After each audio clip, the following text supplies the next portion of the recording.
General Santos, Philippines, ruthless Romero Duno is making his way to the ring. You heard that voice of the one and only Tattoo. I don't even know if he needs a microphone at the Blasco.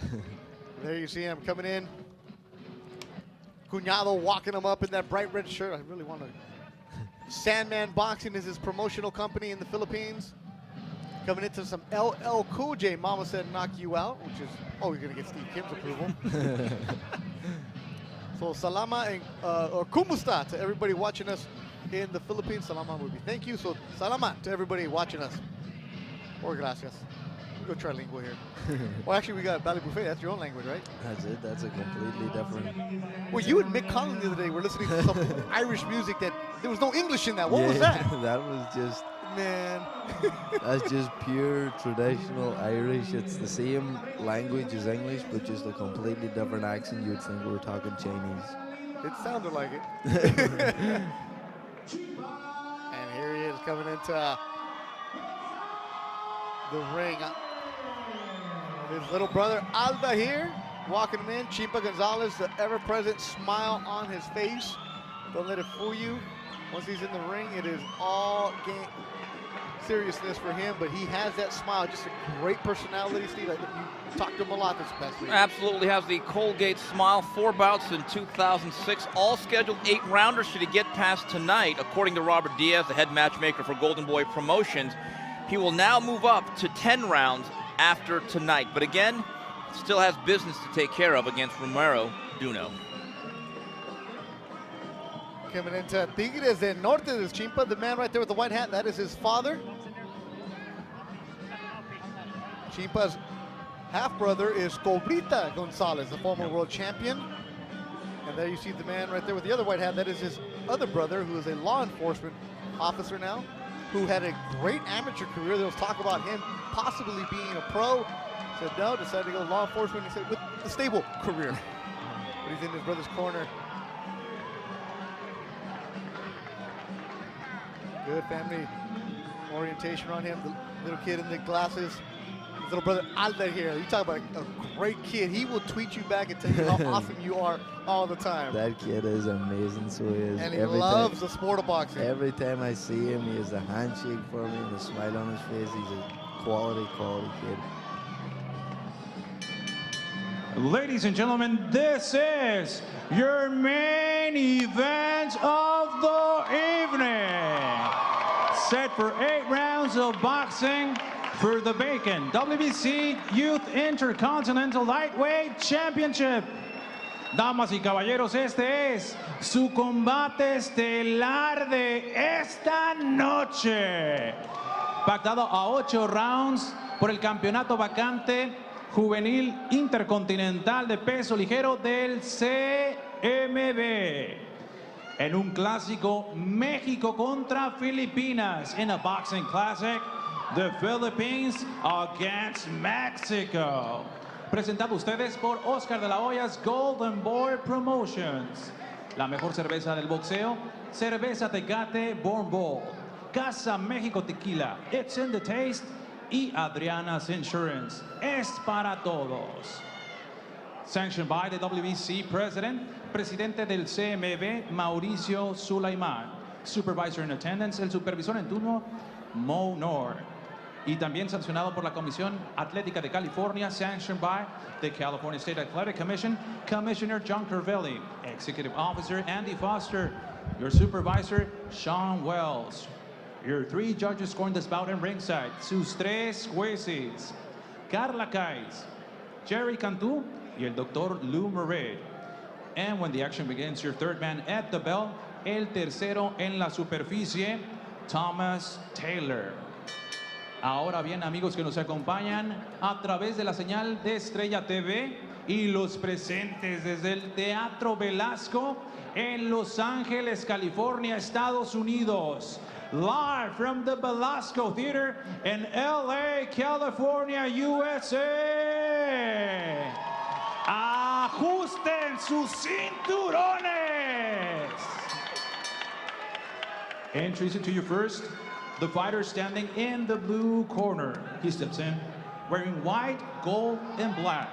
His official weight, 134.6 pounds. Presentando ustedes en la esquina Tecate Azul, vistiendo calzoncillo blanco con oro y negro, con un peso de 134.6 libras.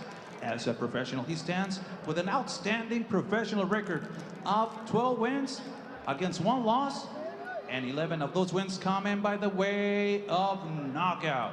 Presenta un récord casi perfecto de 12 victorias, 1 derrota y 11 de esas victorias por la vía del knockout. Representing General Santos City, Filipinas, Mahangina Edhino y San Mainina Pakbati, Romero, Sandman Duno.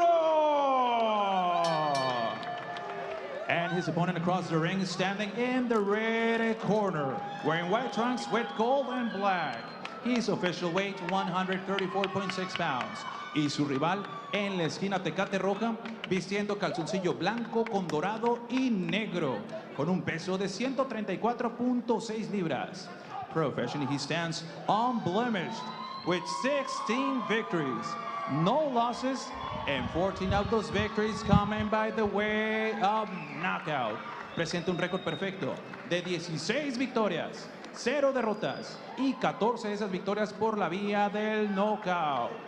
Puritita Buena Park, California, el invicto Cristian Chimpa Gonzales.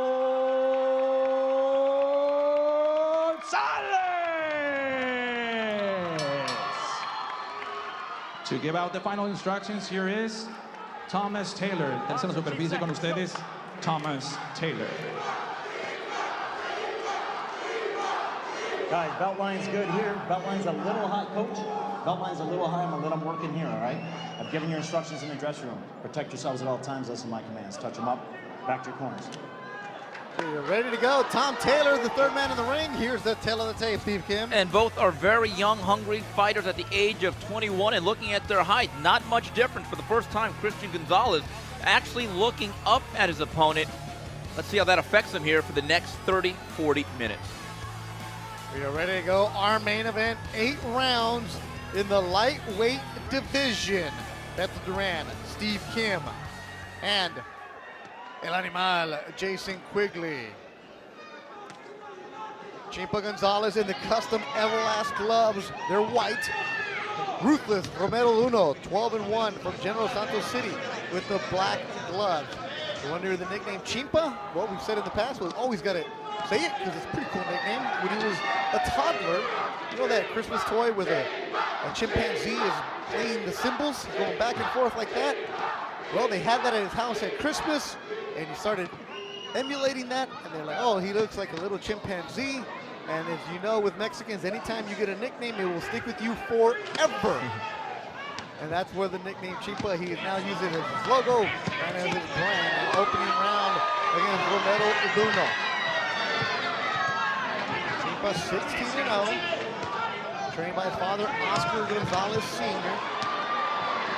Coming out very aggressive is Chimpa Gonzales. Beto, I think early on, this is exactly where Chimpa wants to be. If he's going to be able to establish that jab, I think he'll be content to actually move outside a little bit.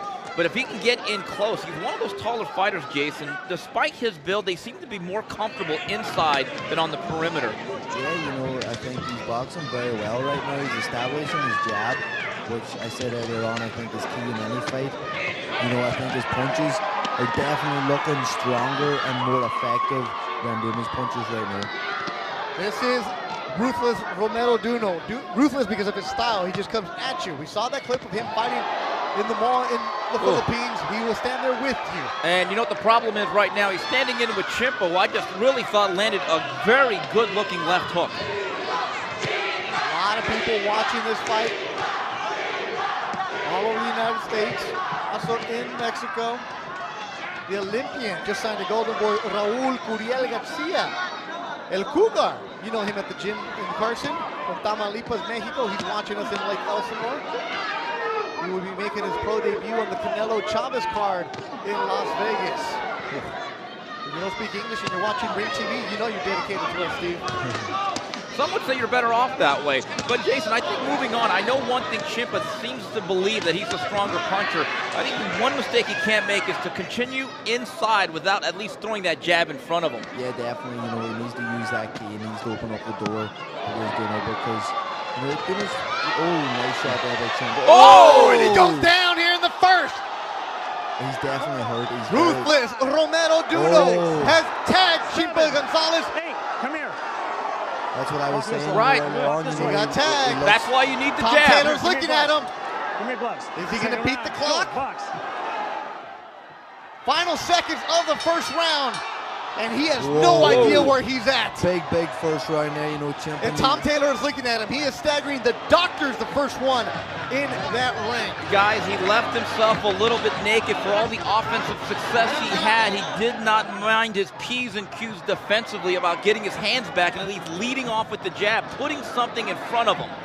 This is going to be very important now, this next minute for Ciampa. I think, you know, that he recovers well from this.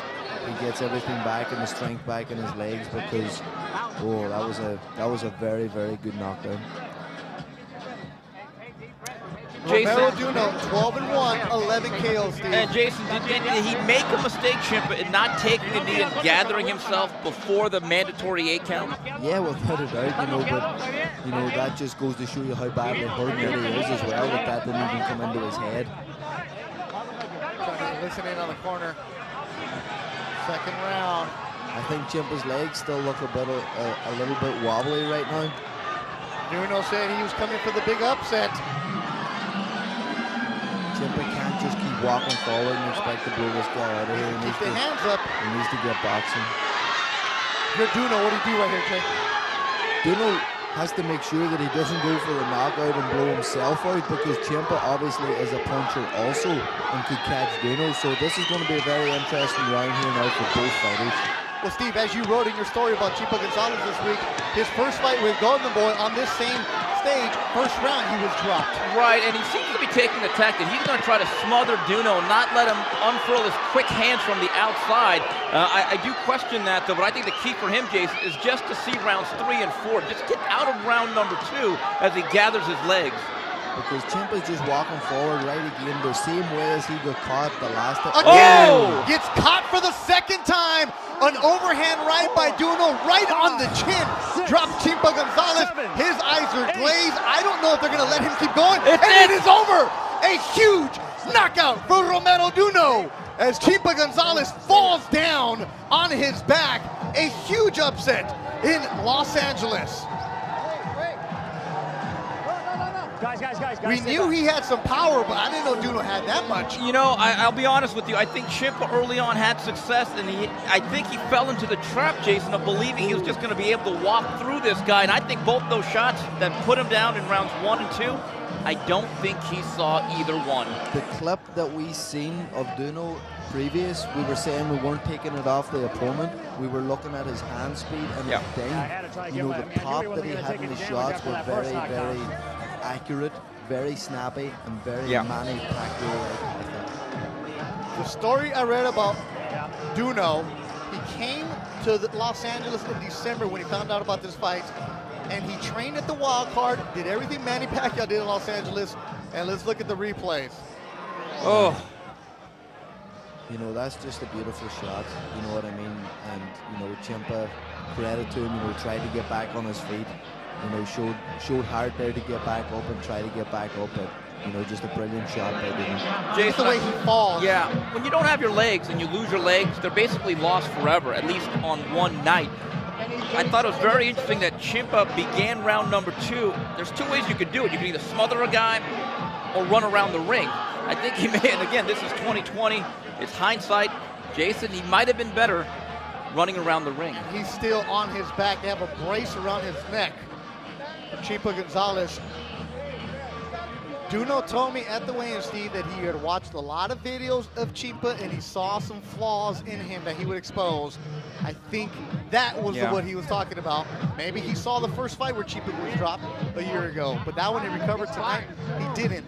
As Victoria Duno and Neftali Duno, Kumusta, your son is going back home with his 13th professional victory.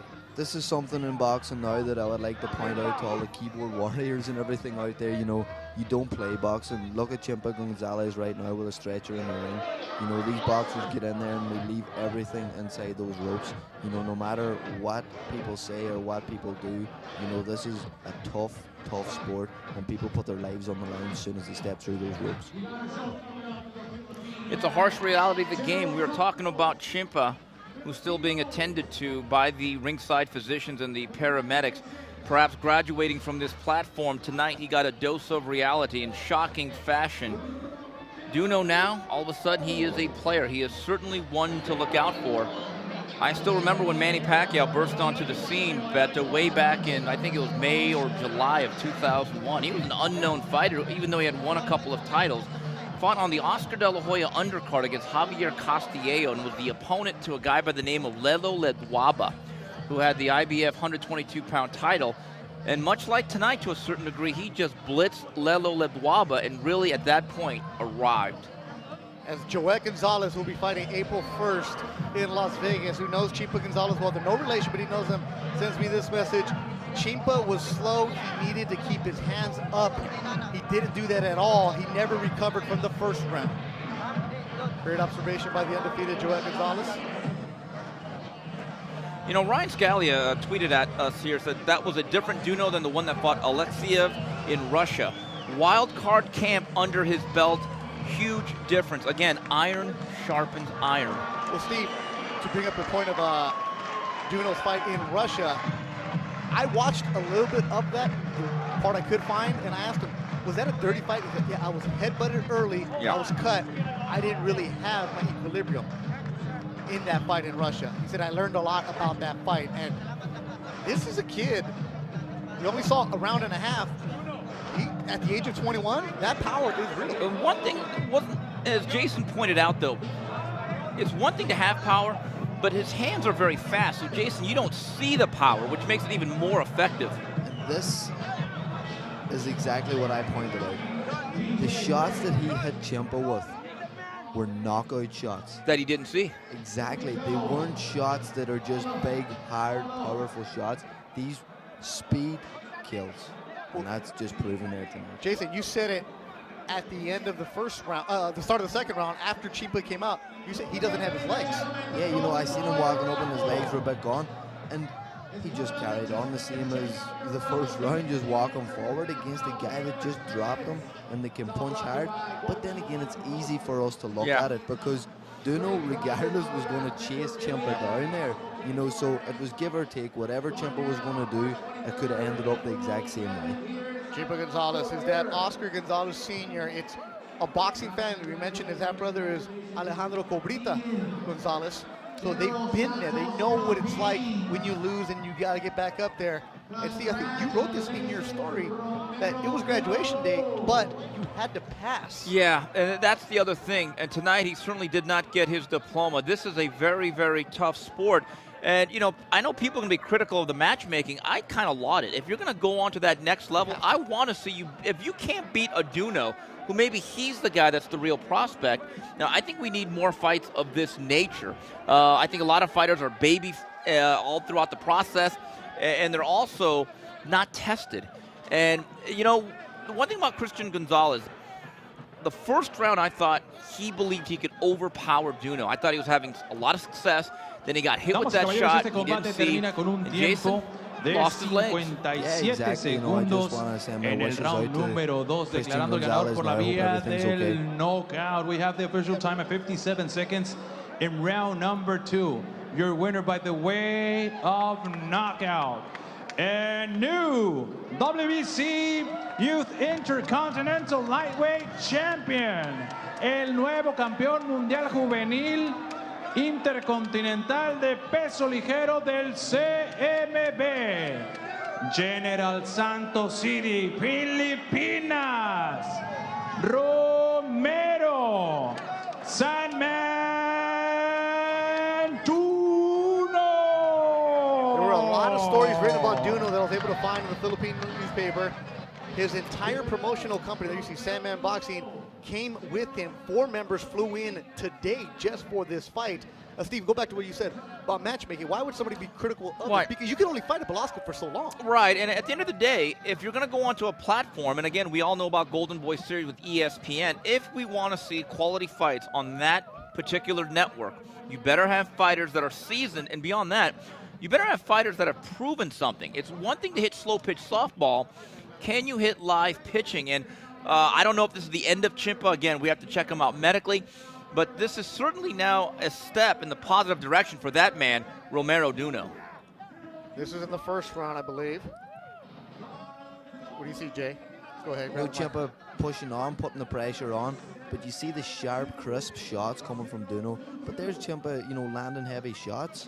And that's what I think. Look at that. He landed that in the first. And he was doing very well. He was winning the round up until the knockout. And look he got caught. That's the first time we see the replay. Just a short right hand right from the elbow. And the other thing that set that all up and that allowed it to happen, Duno had a chin. Other guys in the past against Chimpa have basically been so devastated by punches, they can't do this type of stuff. That there's the kind of, that there's real power. Hey, can we run it back to where the knockout happened, the first one? Because it happened so fast. This is the second one. That's the one, the end of the night. These are the kind of shots that just dropped you. You see everything drop. It's not as if he's hurt or wobbled. He's just gone. Yeah. The bodies, huh? Yeah. And Beto, go back to that last sequence, overhand right, short overhand right. If you're going to land or lean on a guy like the way Chimpa was, you got to be all the way inside. And let's look at the first knockdown. This is, as you said, Jason, Chimpa was controlling that round. Yes, he was one on the... If we rewind it a little bit before that, because I think Chimpa landed a shot. Here we go. Here we go, into that corner. There's the shot Chimpa landed, and then boom. Oh, but you see the way Chimpa dropped his lead hand coming in. He was looking for the right, dropped the lead hand, and got caught. And the other issue is you got to know when to punch at a certain distance. Yeah. In that particular sequence, Chimpa got caught in no man's land. You got to be able to punch where you're much more susceptible to hit the guy than not being hit, and I think that's exactly what happened to Chimpa. And then the second knockdown, again, if you're like I said, if you're going to lean on a guy, you got to be all the way on that shoulder to be able to smother that right hand. You need to be protected at all times, you know what I mean, and you need to know your whereabouts at all times, and that's exactly. And here is the shot that ended the night. He stood up, beat the count. It's going to be a right hand. Bang. See, his left hand was not up, and he also gave Duno some airspace to allow him to basically throw that can opener right hand. He has no idea where he's at right there. A lot of heart to even get up, but Tom Taylor, veteran referee, stops it immediately, but that's the scary part where he just falls back. As I said previously, my wishes go out to Chimpa. I hope he recovers well, and, God bless him and his family.